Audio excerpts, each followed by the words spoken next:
Hi again, Charlie here. Mind Hurdles, episode 4. Just to reiterate, I'm doing this really for me to try and remind myself about the ways in the past where I've managed to get my head in the right place and get better from the sort of turmoil of mental illness and being depressed, anxious. And there have been times when it's been very intense. It's a very funny time at the moment. We've got a sort of dark January afternoon. I've got a bit more time than usual because I'm not doing my school job, which is teaching music in schools because of the lockdown. And that feels a bit strange. And sometimes you just got too much time to wish things were different. I don't know. I just wanted to talk about my guitar today because this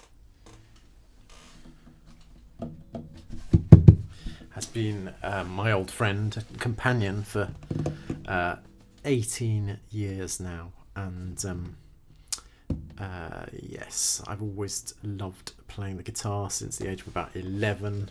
Learned a few chords and I've always played like in church and did that as a job for about, I guess, altogether 12 years. And some of that time was in South Africa, 1999 to 2004. And when we were there, I was teaching a chap a bit of guitar, and he was called Neil, really nice guy. And he was getting very excited about Martin guitars because the dollar, for some reason, had taken a big dive.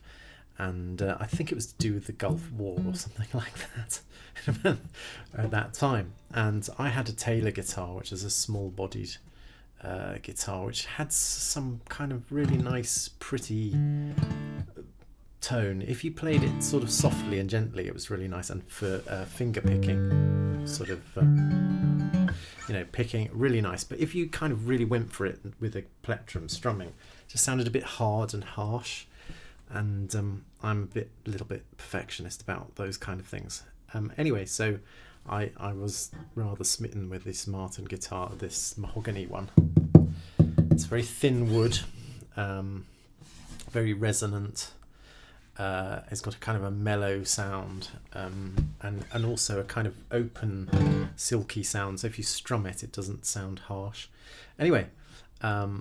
It normally would have been much more expensive, but it was about £400, which is quite a lot of money in those days. In fact, he helped me buy it because he was so excited about the whole concept. Anyway, this has been with me, and I just really like a bit of a geek of guitars. I like to look at YouTube channels, people like guitarists, people like Paul David's, the Andertons TV, That Pedal Show, various other people who are, and I'm also sort of looking at new instruments and ones that would be good to buy. The old GAS, which is Guitar Acquisition Syndrome. And I was just thinking, actually, I have had this for a long time and it's served me well. It's not perfect. The intonation isn't totally right. It's got lots of sort of war wounds. Things have fallen on it. At one point it got cracked all under here because I had some keys in my pocket and I sort of went crunch and cracked the guitar. It's very thin wood. And yeah, it doesn't have a lot of varnish on, but that's why, it's when you play it, it's sort of, if you were playing real cheap plywood, it's not expressive in the same way as this. What you put in with your hands,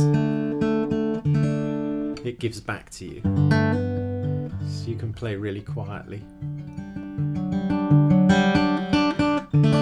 or louder. The plectrum strumming.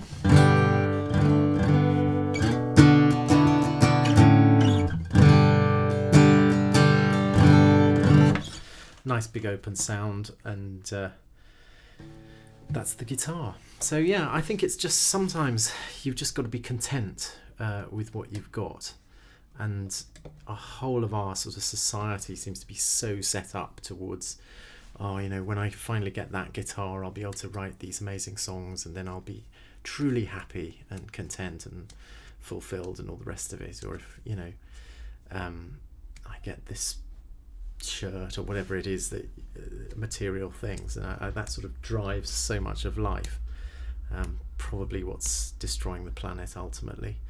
But I guess, just having this time now where I can just be with this guitar and be content in the moment, not worrying about what's ahead, planning to forward too much, not just regretting decisions I've made in the past, or just constantly hashing over things.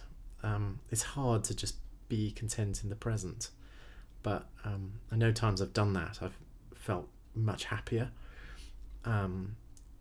There's a really good film I watched one time called Marvellous, and it's about this guy called Nello, who Neil somebody, or I can't remember his name. Anyway, he had special needs, and he was the kit manager for Stoke-on-Trent, and he was very keen. He managed an amateur football team himself, and there's a bit in the film where he just says, "I always wanted to be happy, so I decided to be." And it just stuck with me, just that kind of wanting to just be happy, so deciding to be content with the present and what you've got, rather than just kind of always guitar acquisition syndroming for the next purchase. So that is it today. I'm going to put some guitar music on the end of this, which is something called 1102, which I wrote late at night on this guitar, and maybe some pictures as well. And that wraps up Mind Hurdles episode 4.